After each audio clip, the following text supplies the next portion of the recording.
colgado, por llamarlo de alguna manera, esperando. Entonces te dan un aviso y después vos volvés a la hora que más o menos sería, ¿verdad? Entonces eso es algo que yo valoro muchísimo. Muchos jueces tienen esa actitud, ¿verdad? Y como se dice, son jechacuá en ese aspecto con la persona que está del otro lado del mostrador y le hacen llegar esa situación, ¿verdad? Entonces uno de acuerdo a eso también se organiza y ve, pero obviamente sí, ¿verdad? También la puntualidad en el horario de audiencia, todas esas son cuestiones, finalmente también son cuestiones accesorias, pero hacen a nuestro día a día y hacen que todo el sistema de justicia pueda trabajar como un engranaje que funcione mejor, ¿verdad? Pero lo sustancial, lo importante, obviamente está en los fallos, ¿verdad? Y esos fallos tienen que estar fundamentados en la norma. Y si de repente no existe una resolución, una, un- una solución en la norma, uno tiene que ver, en el caso del proceso penal, obviamente la analogía está permitida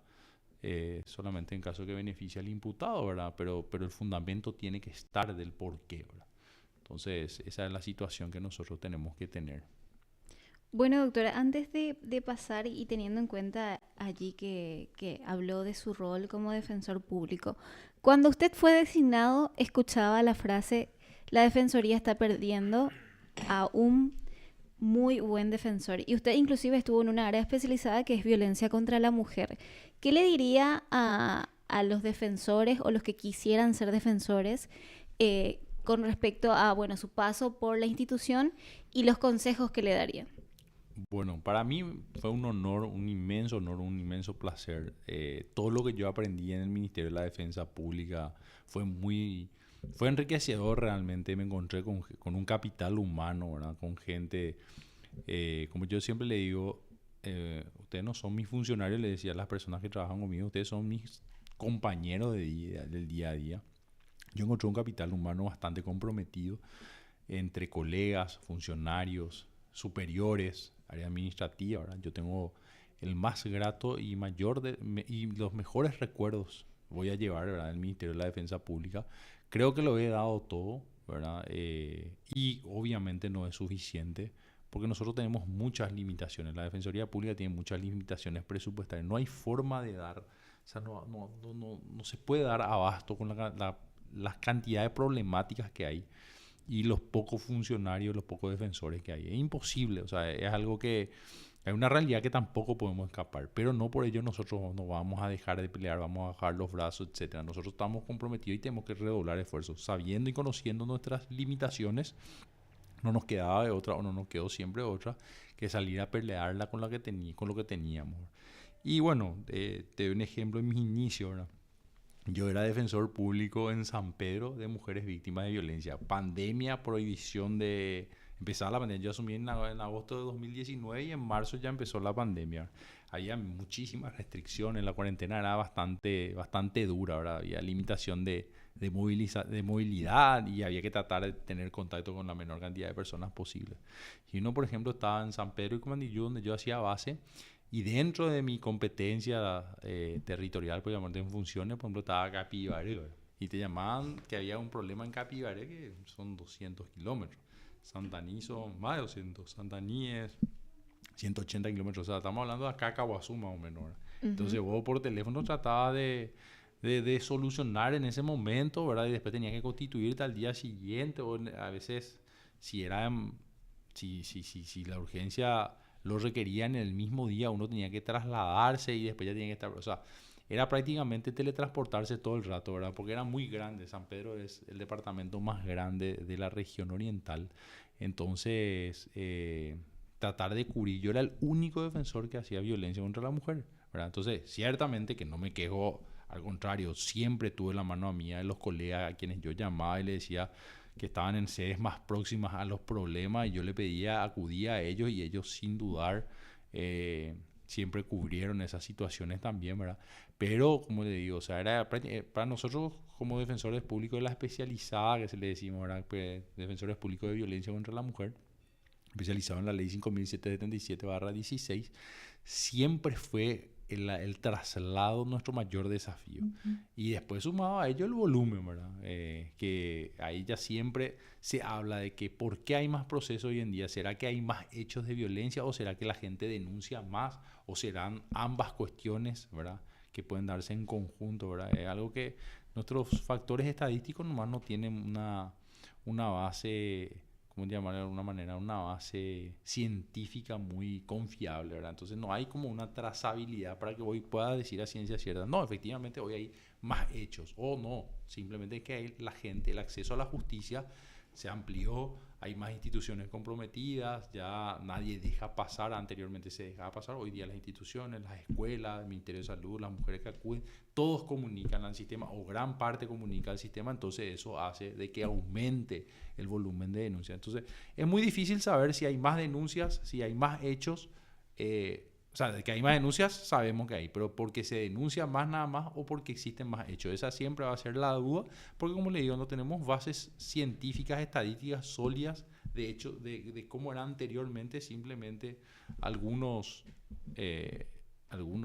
trabajos, ¿verdad? Generalmente son trabajos de tesis y todo eso donde hablan de ciertas cuestiones, pero bases estadísticas sólidas no tenemos para hablar de eso. Pero nuestro desafío siempre fue eso. Doctor, y en este caso, bueno, usted deja tengo entendido que su compañera es la defensora Antonella Saint-Paul. Sí. ¿Cuántos quedan para violencia contra la mujer o es algo que también ahora se debe trabajar con la ausencia? No.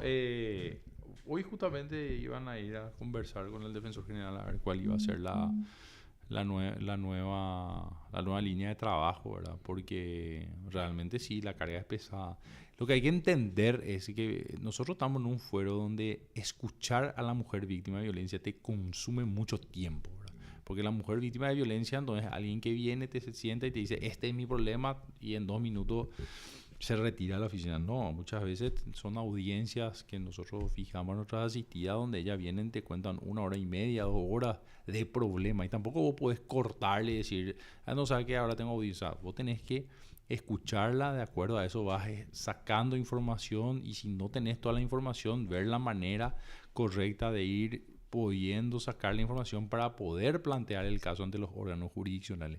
Muchas veces ni con eso no alcanza, y por eso es que nosotros derivamos al equipo técnico que tenemos, que son nuestros auxiliares, que nos ayudan diariamente, que son trabajadoras sociales, psicólogas, ¿verdad? Que muchas veces a través de la primera evaluación, el primer contacto con ellas, allí recién nosotros extraemos todas las informaciones. No es fácil, por ejemplo, los hechos que hacen a la autonomía sexual de las mujeres, por ejemplo, no es difícil que venga y te cuente de buenas a primeras. Se tiene que generar una cierta confianza para que ella venga y te cuente ese tipo. Generalmente vienen más bien a contar primeramente los hechos de violencia física o psicológica, ¿verdad? Que van surgiendo, pero después posteriormente uno escarbando, mostrándole el catálogo de hechos de las formas de violencia que están contemplados en el artículo 6 de la ley, o ahí van viendo ellas y se van dando cuenta que ellas también fueron sufriendo algunas que otras formas de violencia a lo largo de su vida, y ahí te van contando. Doctor, y volviendo al punto de que tuvo esta experiencia durante la pandemia, ahora va a ejercer un rol de juez en el Poder Judicial. ¿Cuál fue su experiencia con la cuestión de los medios telemáticos?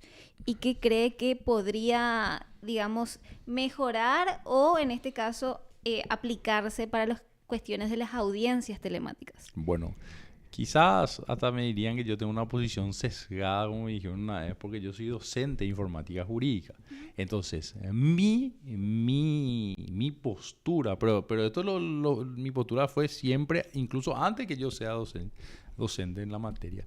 Yo soy un fanático, por llamarlo de alguna manera, ¿verdad? Aunque la palabra fanático esté mal vista, ¿verdad? Pero yo soy en serio un convencido de que los medios, las herramientas telemáticas son un arma demasiado importante para el acceso a la justicia. O sea, lo es el expediente electrónico, lo son las audiencias por medio telemático, lo son los brazaletes electrónicos hoy en día en tema de la tobillera. La tobillera, ¿verdad? En tema de arresto, salidas alternativas. Todo lo que tenga que ver con el uso de la tecnología, yo creo que si es una herramienta bien utilizada, obviamente que va a ayudar a descomprimir varias aristas dentro del sistema penal. Entonces yo claramente soy un convencido de que nosotros tenemos que fortalecer. Obviamente que fortalecer también tiene ciertas cuestiones que no hay que perder de vista, ¿verdad? No todo es positivo, ¿verdad? Ahí ya se habla mucho de la pérdida de la inmediatez, ¿verdad? Pero uno tiene que entender también de que nuestro diseño está contemplado para que el uso de la herramienta, por ejemplo, en la audiencia telemática, sean de maneras excepcionales. O sea, te establece la norma cuáles son los casos en que sí y cuáles no, ¿verdad? Entonces, nosotros tenemos que siempre construir en base a eso. Pero tenemos, o sea, hoy en día, imagínate, no perder una audiencia por tener personas que están en España, están en Buenos Aires, poder tomar la declaración de ellos. O sea, miles de cuestiones que se pueden ir dando, ¿verdad? Y después tenemos que ir haciendo los ajustes, obviamente, sobre respecto a muchas cuestiones que se dan, muchas audiencias suspendidas porque no hay conexiones, por ejemplo, en ciertas penitenciarías, tiene mucho problema de conectividad. Hay cuestiones que se pueden ir dando categóricamente, pero yo soy un convencido de que las herramientas telemáticas en general son de ayuda cuando son bien utilizadas y cuando, por sobre todo, de alguna u otra manera, lo hacemos de manera excepcional. Porque la regla siempre es la presencialidad dentro, por lo menos dentro del proceso penal, ¿verdad?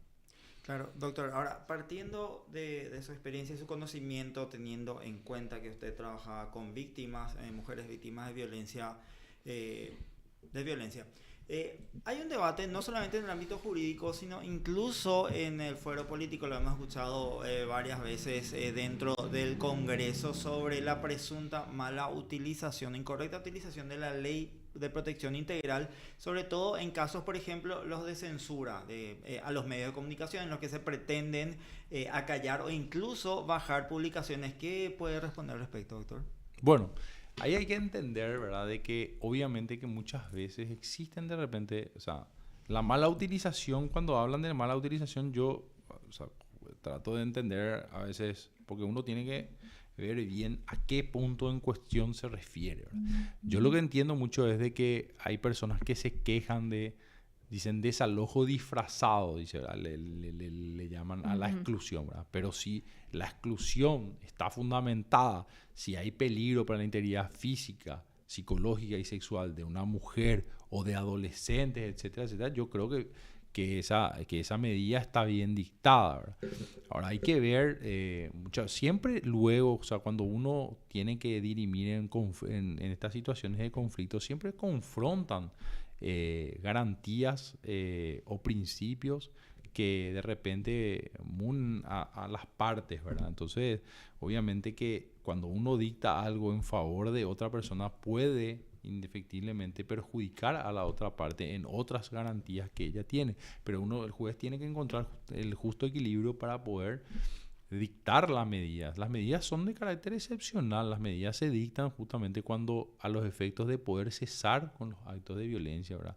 Muchas veces dicen quisieron censurar a la prensa, pero está bien, la libertad de expresión, todas las garantías que tienen los medios de prensa están contemplados en la Constitución Nacional y en tratados internacionales. Pero, ejemplo, si hoy, obviamente que ustedes no lo van a hacer, pero si hoy en día acá, por ejemplo, se empieza a divulgar contenido de una persona, ¿verdad?, que de repente, qué sé yo, que hace a su intimidad, o sea, y que está totalmente, o sea, no hay un interés social respecto a ello, obviamente que una medida va a caber, ¿verdad? O sea, eso yo creo que, porque hoy en día uno también tiene que pensar de que eso el día de mañana le puede ocurrir a cualquiera, le puede ocurrir a cualquiera de nosotros, ¿verdad? Entonces, hay cuestiones y hay límites, ¿verdad? Yo, particularmente con el tema de prensa, siempre trato de ser muy amable, muy gentil, contesto las llamadas, me llaman. Hay veces, obviamente que hay cosas que yo no puedo salir a hablar, ¿verdad? Que le digo, nosotros tenemos deber de confidencialidad con nuestras víctimas y hay cuestiones que a veces te quieren preguntar, ¿verdad? Pero nosotros no podemos contar porque una cuestión, la ley nos impide a nosotros, ¿verdad?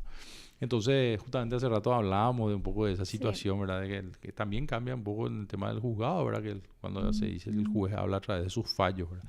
Y ahí lo que hay que entender también un poquitito, ¿verdad? De que si hay medios periodísticos que cumplen con la finalidad del rol, yo creo que eso no pasaría a mayores. Pero de repente si hay una agresión en contra de una mujer, o sea, hoy acá en este estudio vengo yo, o viene cualquiera de ustedes, y empiezo a agredir a cualquier mujer.